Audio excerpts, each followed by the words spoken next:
Hello, everyone. I am Lana, I'm James. and we are doing our little mystical Monday today. It's very mystical, and it's on Monday.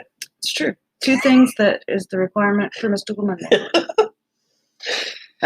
So today we are going to be talking about superstitions and where do they come from? Because there's a lot of very, very strange customs, and a lot of them haven't changed in years. Like, as far as like what you do, but everyone's like, why do I actually do that? You know? It's so weird too. Like, we just do these things. yeah, like when I was a kid, like, I'd be like, my hand itches, and my mom would be like, somebody's thinking about you. Mm-hmm.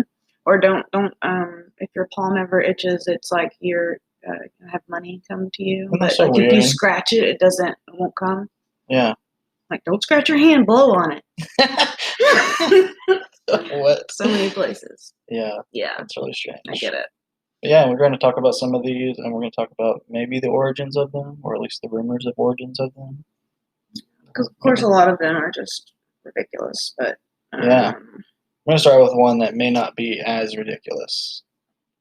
Okay. I'm talking about Friday the 13th being bad luck. Friday the 13th, bad luck. Yes. Where did that come from? I don't know. I'm about to tell you though. Okay, awesome. Because I don't know. I'm glad you do. Many of us can't help feeling that there's a bit of trepidation when it comes to Friday the 13th coming up. And the fear of the number 13 is one of the most common superstitions around. So it's not just Friday the 13th, but the number 13 itself being a superstition. Right. It's so widespread that many apartment buildings and tall buildings and hotels do not have a 13th floor. That's crazy that it's that serious. That it's like, I'm not going to get 13th floor. That's how much I believe in bad luck. Right. And airplanes don't have a 13th row. I never noticed that. Oh, wow. Yeah. Most of them don't. But it's become such a custom that's bad luck that they've removed it from hotels and airplanes, and that's so strange. Yeah. One version of the origin of this superstition is that Judas, from the Bible, was the 13th guest at the Last Supper, and Jesus was crucified on a Friday. Okay. Yeah, I can see how that would be a thing that we still do. So Macbeth, I don't know if you know a lot about that play, but it's one of those things where most people have to read it in high school at some point. And of course, when you're in high school, it's like super boring. I mean, when you're not in high school, it's super boring. Like, reading Shakespeare is very difficult to read. It is. And understand. I remember reading it and liking it a little bit, maybe some of the stories anyway, but I didn't like writing papers about it at all. Yeah, for me, it was very hard to keep up with the way that they talk. Yeah. And there's different words for different. It's just weird to me, so I find it very difficult to follow that. Same with pretty much every single. I mean, even with Greek mythology. I think that's so interesting, and I can watch shows about it on, the History Channel now, and I can watch the shows on it. If that's how they taught kids, it would be so much better because, it makes sense. I can see pictures, it kind of you figure stuff out a lot easier. I don't know why no one's picked up on that yet. It seems like it was a very proper way to talk, and I don't know, it just seemed more elegant to me than what the slang terms and stuff we have now. Oh yeah, I mean, of course it's it's. I mean, God, what is he the best author? Some people think he stole all that stuff from what? Someone else. Oh, of course. Yeah. Well, that may be true. You ever heard about the? I don't know exactly what it's called, and this is kind of off topic, but I'm coming back, Macbeth. Where they say when someone has a really good idea that is life altering, it'll change the way yes. life. So the first cell phone that was invented, or electricity, that kind of thing. Yeah. They say that 3 people are on the same wavelength at the same time, coming up with the same idea. It's literally just whoever gets to the finish line first. Okay. So, maybe we could look into that someday, because I don't know, I can't remember what it's called, but it's very interesting because you find that a lot of the things that were huge inventions were stolen from someone else. Right. You know, like Einstein and Tesla, like that's exactly what I'm talking about. It's just crazy. Everyone gets kind of on the same wavelength as far as like like the filament for the light bulb was invented about the same time that Edison invented the light bulb. Mm-hmm. They say that he may have stole that too. Yeah, I know. That's what I'm saying. He stole it from Tesla. So I don't know, man. It's crazy, but what are you gonna do? So Macbeth. A lot of people in the theater world don't want to call it Macbeth as a title. They will call it something else. Some people call it like the Scottish play. But anything that was a production that was called Macbeth had some crazy disasters from its very first performance all the way to the end. Really? And there, legend has it, so I don't know if it's a true story or not. We'll have to dive deeper into that. But legend has it that there was a lead actor killed when a real dagger was used instead of a stage prop. Nice. So how does that even happen? Like stage prop and real knife. Like I can see gun, like if it's a blank or a real bullet, because that could be whatever. But like we're talking about an actual knife here. I mean, they're made to look real. The props are, but you should be able to tell the difference. Especially I don't know. Like feel the difference, like it's super light or something. Yeah, that's really weird. So then you gotta wonder, like, was that guy murdered? And they're like, oh, we'll just say, whoops, wrong dagger. Yeah. This was the real one. Sorry about your face. That's really weird. So, that may not even be true, but at the same time, it sounds ridiculous. So maybe it is. I don't know. It's a weird thing. If I was going to make it up, I'd say, yeah, I got shot by a gun or a real bow and arrow or something. A real bow and arrow. Anyway, so yeah, Macbeth, definitely not giving you some good juju. Of course, they've said that about, a lot of movies and stuff like that, like The Exorcist. Like they had all that crazy stuff happen and people died. Yeah. It was just really weird because it was almost like they're cursed. And then the same way with Poltergeist. Yep. They said that they, Indian burial ground stuff. That just goes to show you that you can bring certain energies into situations by doing certain things. Even if you're just acting. Yep. So that's weird. We shall not speak its name. We shall not speak of its name. Whatever. Speaking of Shakespeare, it's kind of cool that you talked about that. So we just kind of talked about this a little bit at the beginning, but the itchy palm. Okay. It can mean a few things. It can mean that, depending on who you ask, that you are going to have good luck. It could mean that money is coming. And if your left hand itches, it foretells money leaving you, supposedly. Like you're going to lose money. That would suck. Okay. Good to know. The idea of having an itchy palm generally refers to someone who is greedy and has an insatiable desire for money. In Shakespeare's Julius Caesar, did you ever read that? Oh, yeah, that was one of the ones I was trying to think of. Brutus says, "Let me tell you, Cassius, you yourself are much condemned to have an itching palm." So I'm not sure about the word I'm looking for. What they're talking about at a certain point. But I'm assuming that it's he's talking to him about money and being greedy. Some believe that if the right palm itches, you'll meet someone new. I've never heard that one before. The superstition warns you not to scratch your palm unless you want to counteract the effect. The only way to scratch it without stopping it is to use lucky wood or brass. Lucky wood? I just have that in my pocket. Is that happy wood, or are you just happy to see me? Lucky wood. Stupid. Yeah. Carry around me lucky wood, just in case we need to knock on it. Oh man, that's crazy. That's crazy. Strange. Yeah. I'm sure there's lots of little weird. Did you ever do the one where, or I did anyways, whenever you were a kid and you got the chills, you're like, ooh, a possum's walking over your grave. I've heard that before, yeah. Yeah, your future grave, wherever it's at. Always associated chills with supernatural things. Ever since I was a kid. But definitely can be. You can get the chills just from being, I don't know, nervous, or like if someone like if wind blows on your neck a certain way. Yeah, I mean, like if you're like sweating and like it's your body regulating your temperature. Yeah. It's like it's adjusting to like whatever it is. Mm-hmm. So I don't know. I think humans just have to have some kind of crazy like reasons. Like, oh, your hand itches. There's a fairy that's not gonna give you $1 million. Don't fucking scratch it. Yeah, don't scratch it though. Like, you'll die. So strange. Like, who came up with this? Right. It's just somebody just like ultimate troll. Yeah. Parents like they're still doing that. Yeah, it was just some guy like back in the day. He was like, somebody's like, man, my palm itches really bad. And he scratched it, and his buddy's like, that's bad luck, right? Yeah.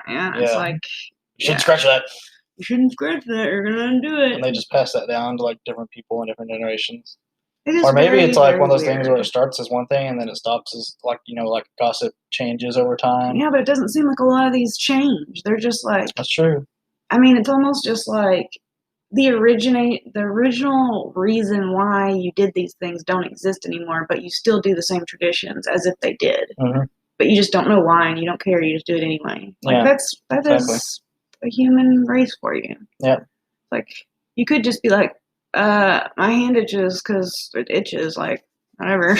Yeah. I'm gonna itch mine. I'm gonna scratch it. So I don't know. People just follow the crowd. Yeah. That's pretty much it. So, the next one that I have on my list here is gargoyles. Gargoyles are freaking cool. They are cool. It reminds me of like Batman immediately. Mm-hmm. But also I was gonna say, but also that show that was with the 3 gargoyles and like they were like cartoon. Yeah. And I don't know what that was called. Was that on Cartoon Network? I think so. Yeah. Gargoyle. Man, I don't know what the name of that is. Yeah. It doesn't remind me of Batman. Batman's like always at the top of a building. And there's always a gargoyle underneath him. And you're just like, what could these be for? So like my first guess is like, to watch over the building, like to keep bad spirits out. Mm-hmm. One at each corner to just kind of like, watch. Yeah. And, then they also have the whole, I guess like if you look at them, like they turn to stone, but then like when you stop looking at them, they can like turn into real gargoyles and fly at you. Yeah. Yeah. Yeah, there's like that. There's a horror game on the VR headset that I play. It's called can't remember what it's called. Can't remember any names to any. Real sorry about the references. Anyway, you're trapped in like this dungeon. It's like a maze, and you have to find your way out. And there's these gargoyle statues, and if you go into the room, you have to stare at them. Otherwise, when you turn your back, they can come up behind you and kill you. Mm-hmm. Yeah. It's called Dread Halls. Dread Halls. Yeah, it's freaking scary. Yeah. Well, yeah. So I guess it's based on an actual myth that.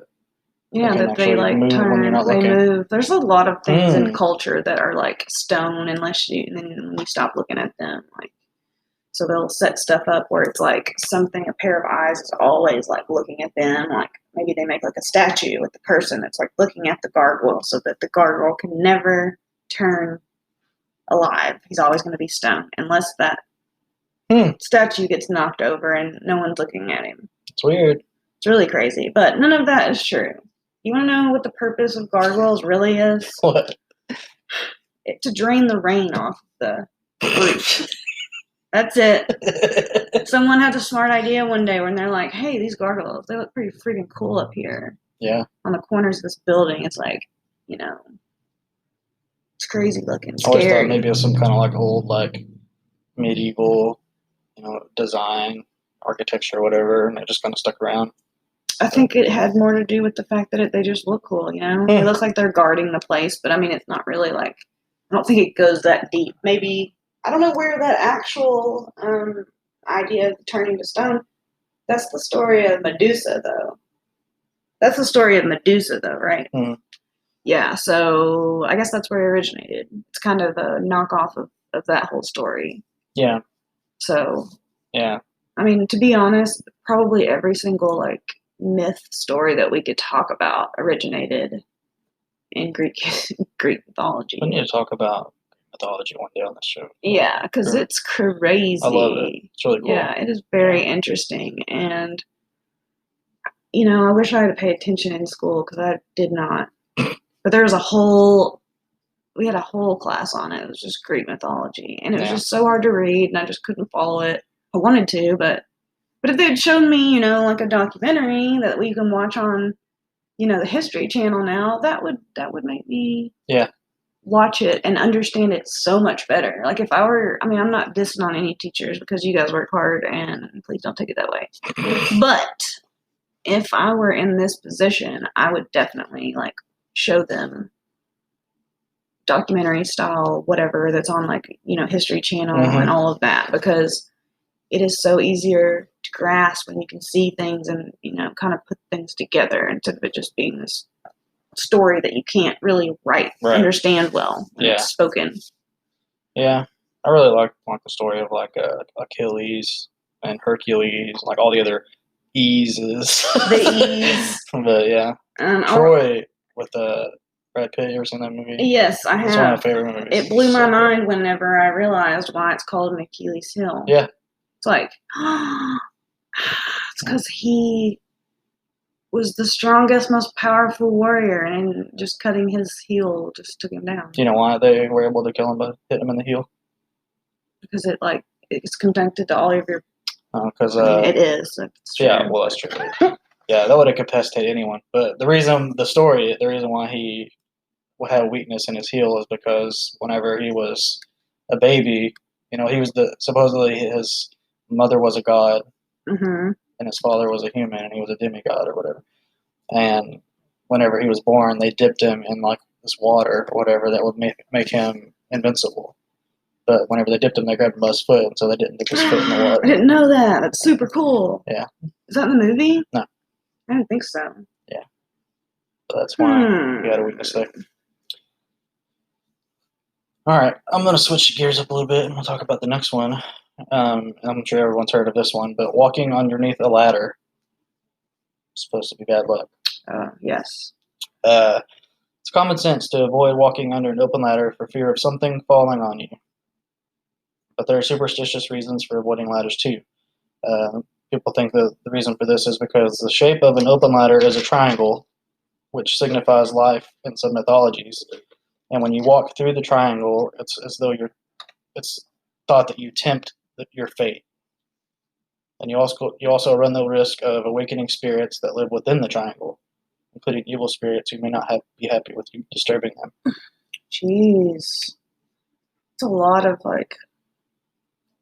stuff put on that. Mm-hmm. Man. If you do accidentally walk under a ladder, you can counteract the bad luck by placing your thumb between your index and middle fingers and holding it for 5 seconds. So that's another one of those weird... Or cross your fingers with both hands while calling upon the sign of the cross to protect you from evil. I don't know if I was with someone and they walked under a ladder and then they put their hands up like a cross and they were like, "Be gone from me." I'd be like, what the hell is going on with this guy? I've awakened the demons by walking under this. I have to do a ritual. Yeah. I never knew that walking under a ladder was like a demonic or spiritual thing. I always thought that it was something weird. I always have heard that it's bad luck, but I never knew why. Mm-hmm. So weird. Why are we still... that's Egyptian time. Mm-hmm. Why are we still on that?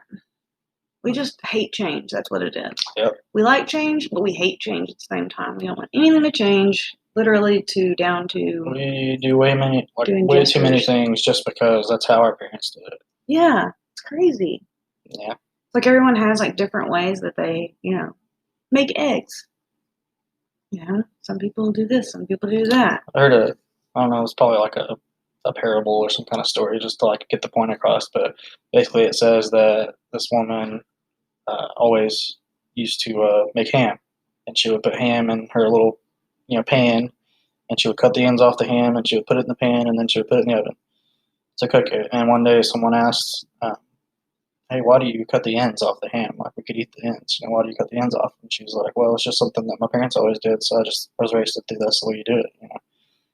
And so one day she was with her mom and she said, "Hey, Mom, why did you always cut the ends off the ham?"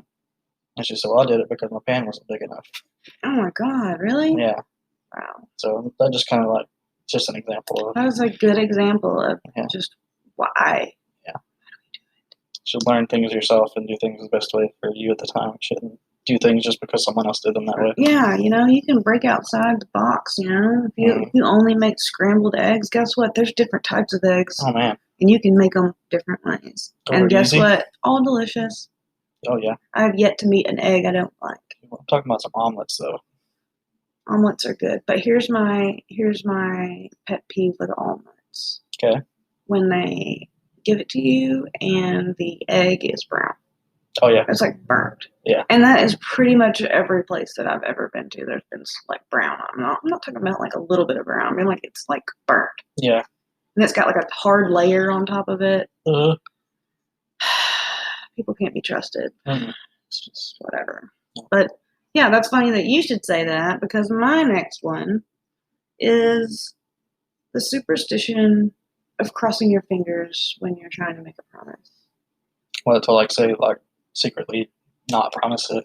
Yeah. So it's like, oh, you're promising me something, I'm crossing my fingers. And I mean, it can go either way. You can be like crossing your fingers when they're not looking, so that like you're not really like committing to that.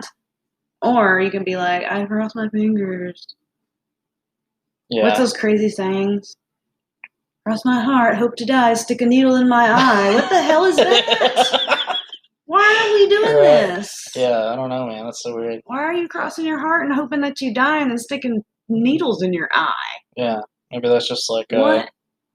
I don't know. I guess that's just how serious you are about promising that certain thing. Jeez, that's oddly specific. Yeah. Maybe like back in the day, if you broke a promise, they like gouged your eyes out or something. So that's where they came from. I think like everyone would be like blind if that was the truth. Right. Yeah. Yeah, that's strange. I don't know. I didn't go on that direction, but it is interesting to note. But the origin of crossing your fingers has been, of course, as with it just seems like everything either has, or actually has two origins. It's like the pagan origin and then the Christian way. Mm-hmm. So it's like, really it's pagan or Norse, it's like old school. Right. That's where it came from. In the Christian countries, it was believed to be related to the sign of the cross. Oh. Okay. So they would do that to be like, I promise I'll do this. I cross my fingers. I promise I'll do this. Oh, yeah. Like saying it on, Jesus' name, I'll do this. Yeah, so yeah, basically saying, I promise on God I'll get this done, which at that time, especially, would be like a big deal. But right. You still notice, they still have people in the courtroom, putting their hand on the Bible and saying they swear, but like what about people who don't believe in God? Be like, okay, sure, yeah, I promise on this Bible that I don't believe. I mean, yeah. So it's still based, is what I'm saying. It's like very important, but I've always questioned that because I'm just like, yeah, but not everybody's a Christian, believe it or not. Well, I guess that's like the way to ensure that someone would tell the truth. But why? But it's not really applicable anymore. Not like it used to be anyway. Like used to, if you were to do something in the name of God and then not do it or whatever, like you promised, that was a big freaking deal. Just like you said. Dip you in hot water and let your bones rip off all your skin. Yeah. Yeah, shit was pretty barbaric back then. It's like, oh. Yeah. You lied? That's it. I'm putting you in a big vat of pig fat. It's boiling. It's going to just boil you alive. They just take all your clothes and all your belongings and just exile you into the woods. Yeah, like what in the... Like, that is rough. It's really a wonder that anyone actually even survived for us to have ancestors, It's like, we had to learn a lot of shit the hard way, And you just wonder, who decided that this is the best way? Because I'd love to know just, anything that you do, just be like, what was the first person to... who's the first person that discovered, fire? Yeah. Can you imagine? They're probably like, holy shit, I'm a god. Yeah. I just made fire. I mean, and to be fair, how else... fire wasn't really a common thing. I mean, it wasn't it's unless a meteor hit and caused a flame, or I guess if you live near a volcano, you would see that. But otherwise, you wouldn't be used to seeing fire. So we'd be like, what the hell is this? Yeah. Yeah, back in the day, like when they used to like worship things they didn't understand. You know, like they would worship flames and worship the sun. Mm-hmm. You know, yeah, there's just so many things that just go back and just don't really make any sense at all now. Yeah. You know, but yeah, definitely. And then the other thing on this crossing your fingers, the pagan or Norse gesture, which makes way more sense in my opinion, is that they came up with this because the archers use their two fingers to pull. So when they promise something, they're like, on my livelihood, because I'm defending myself and my family, like, and whatever. This is how I hunt. This is how I protect myself. So, like, I depend on. I didn't know that. So that's pretty cool. That's pretty neat. All right. So the next one that I'm going to talk about is, have you ever heard about breaking a mirror and how that's bad luck? Mm-hmm. It's for 7 years specifically. For 7 years specifically, okay. It's got to be a reason why there's 7 years. Many superstitious people say that breaking a mirror sets you up for 7 years of bad luck. And that may be because 7 years is the time it takes to replace all of the cells in your body. So then that has to be a relatively new, because how do they know that? Right. In science, you know? In a more superstitious time, mirrors were thought to be reflections of the soul, so breaking a mirror was believed to be harmful to your own soul. So you've broken your own soul and you're just screwed for 7 years. Yep. Because that's how long it takes to replace yourself with another version of yourself. Oh my God. To end the chain of bad luck, people used to take the broken mirror and bury it in the moonlight. Interesting. Okay. Have you ever broken a mirror? I feel like I have, yeah. I feel like I have. Did you feel like you were exceptionally unlucky after that? I feel like I'm always unlucky, so it's very possible.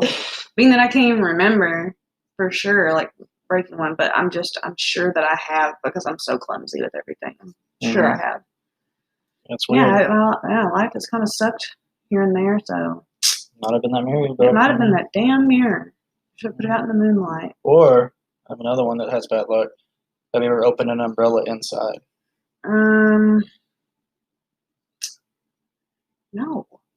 Have you ever heard the opening an umbrella inside is bad luck? Yeah, I've heard that it's bad luck, but... It seems like a no-brainer that opening an umbrella inside brings bad luck, since it presents a risk of breaking valuable items and poking someone in the eye. Oh, wow, specifically the eye. But common superstition holds that because umbrellas shade us from the sun, that they're somehow magical. And when the umbrella is open inside, out of the way of the sun, it offends the sun god. Whoa, that's a little deeper than I thought, but are you trying to say that, like, back in the day when people worshipped sun gods, they had umbrellas? Yeah. I mean, it wasn't like an umbrella like we have today, where we just, like, you know, can put it in our bag. Oh, no, don't open the cocoa leaves. Don't open the cocoa leaves inside. It's terrible luck. You're going to poke somebody's eye out. It may even signify impending death or ill fortune for both the person who opened it and the people who live within the home. Man, that's BS. So someone could just really screw you and you don't even know. Yeah, just open an umbrella in your house. Oh man, you know, I'm good with the bad luck. I don't think I need any more. I think we all are just over it. I got one more that gives you bad luck. Cool. Well, actually, this is a good one. If you have bad luck, this reverses the bad luck. Sweet. I gotta know what it is. Knocking twice on wood. Nope. Well, yeah. Yeah. Yeah, where did that come from? You know, you ever seen people, like, knock on wood, like, when they say something, they're like, you know, they don't want to bring that on themselves. Mm-hmm. So like, I do that all the time. Yeah. The origin of this well-known superstition dates back to a time when some cultures believed that gods lived in the trees. Neat. To ask the gods for a favor, people would lightly tap on the bark of the tree. Then, to say thank you when the favor was granted, the person would knock lightly again on the same tree. That is super cool. This custom may have also originated from Christians offering thanks for good fortune with this gesture to Jesus Christ, who died on the cross, which is made from wood. See, there's always two different versions every single time. It's interesting. So technically, we've all been doing it wrong the entire time. You can't just knock on random wood. You have to go to, like, the tree that gives you life. Imagine being, like, talking to someone and then, you know, you're just, like, in the house or just, like, at work or something, and they're like, you know, they don't want to have bad luck from something that was just talked about, and they're like, I gotta go. They just, like, run outside, and you see them out there just knocking on trees. Knocking on trees, like, having to go early so they can go knock on their tree. Yeah, that can... Oh, God. That's ridiculous. Well, to add to that, I have one last one. Okay. And it's spilled salt. Yep. So that actually comes from the origins with the Christian belief that Judas supposedly spilled salt in the Last Supper shortly before he betrayed Jesus. Really? So he was probably like, hey, and he just knocks it over, and they're like, damn it, Judas! God! Why do you always do this, man? Yeah, man. So, it's all his fault. It always is. Yep. It's always Judas' fault. Always. But the more likely situation is that the pragmatic theory is that the salt was really expensive.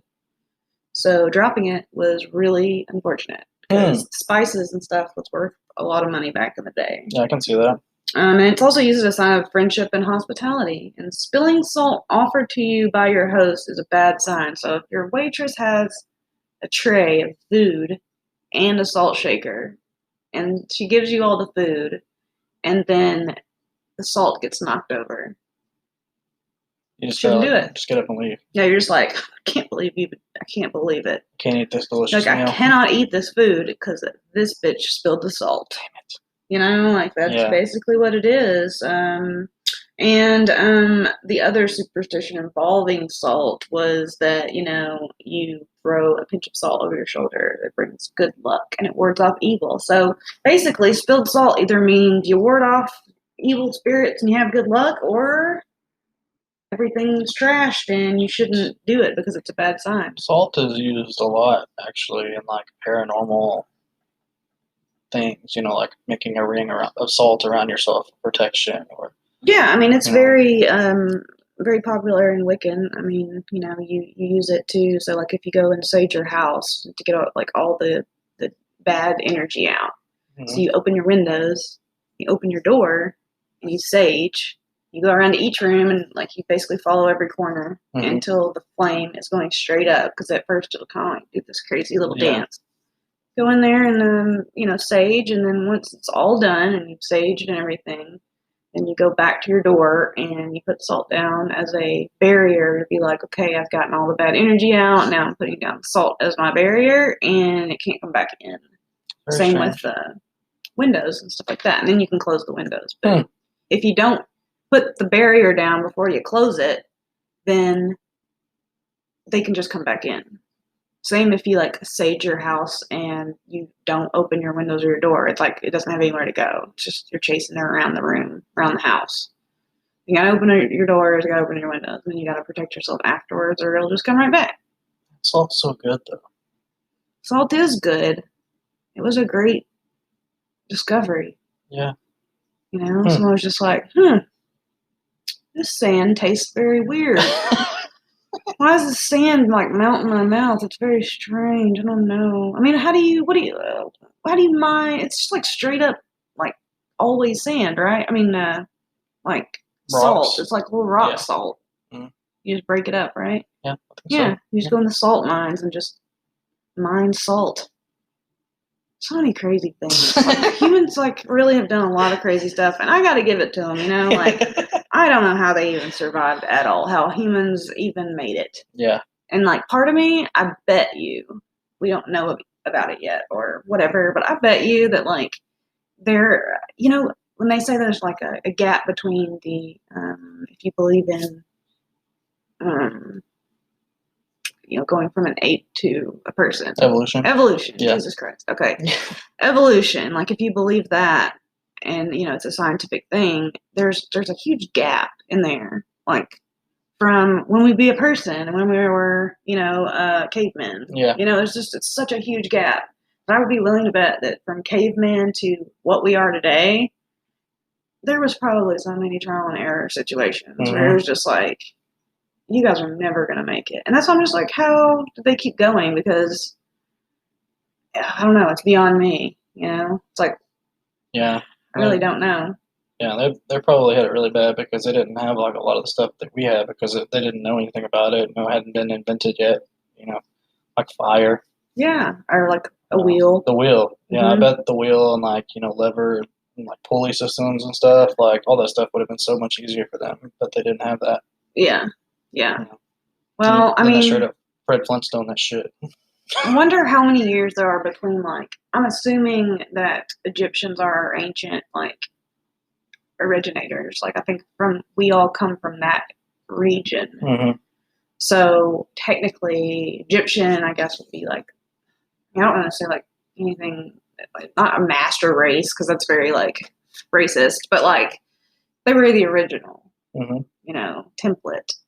So I would say like, caveman all the way up to Egyptians who were super smart, who used pulley systems to make humongous, crazy trapdoor, insane rooms inside of this building that they like don't have any modern tools, but like they know how to like use pulley systems and go. It's insane to think about that, because you're looking at you're like, oh, caveman, like dirt, like make stone, make hit this, like that's how you think of like cave people. And then you're like, fast forward to when we were Egyptians and we were super smart, we knew how to do everything. So that's really weird to me.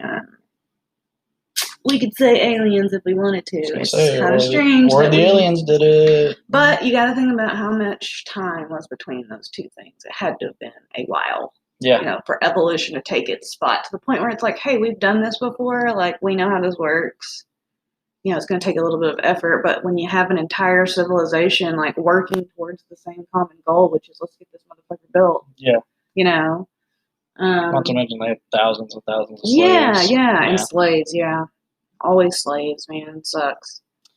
All right. Got one more before we end the episode. And I think this is pretty appropriate since we just had Halloween a little while back. Woohoo! Another bad luck one. Black cats. Aw. Black cats are awesome. I love black cats. Black cats are like, I know I'm a little panther. I'm all about it, and I will take you out. This superstition is a tough one for cat lovers to swallow. But in the Middle Ages, it was thought that witches kept black cats as companions. Familiars is what they're called. And some people even believe that these cats could turn into witches or demons after 7 years. Powerful men like Hitler and Napoleon Bonaparte may have been prepared to conquer nations, but both were terrified of black cats. Wow. They were real terrified. What a bunch of bitches. So all this could be avoided if we would have just like sent 4 cats that's going in a box around these people, and they would have been like, "Oh my god, everywhere I look, how do we beat Hitler? Everywhere I go, there's a black cat. Send in the black cats." Yeah, send in the panthers. And Tim America, when he's like, "Send out the panthers," and it's just like the black cats, and like, "Meow." Yeah. Oh my dude, god. by the way, Team America World Police. If you haven't watched it recently, you should be ashamed. Yeah. It's if you can imagine doing stop motion with little dolls, and doing an entire almost like a full feature movie, man. I did a stop motion thing for one of my jobs. Like, it was like a little commercial. No, it wasn't just a commercial. It was like a little skit thing. I think it was like 10 minutes long. And the stop motion animation on that took me way long time.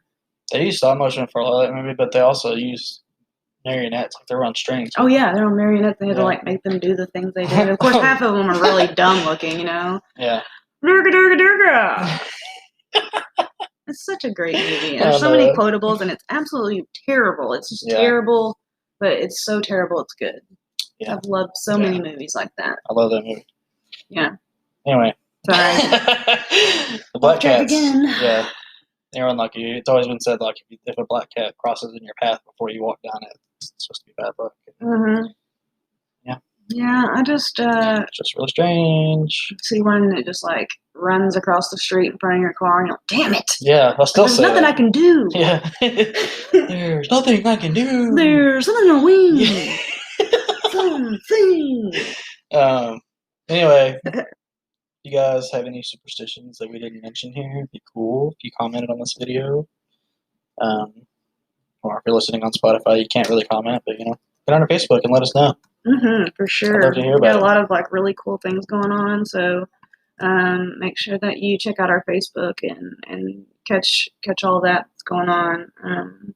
And then, of course, we'll have our promos and whatnot coming up, and we've got a busy 2021 already, so I'm super excited about that. Natural State Paranormal. Yep, hit us up. We also have a Patreon now. Ooh, yeah, we do. We just started it today, actually, so if anyone is wanting to get on the Patreon, you're going to get access to extra content. You're going to get early access to a lot of our investigations. You're going to get discounts on all merchandise, and you get to help us out. So yeah, we have a lot of stuff that we're trying to do, and anything is cool. But I'm not going to sit here and like beg for money. I think it's just a really cool idea for us to put our art out there to the people that want to see it the most. And it's only $1 a month, so that's not really a breaker the bank. So there's that. All right, guys. Well, thank you for listening to Mystical Monday, and we will catch you later. Laters.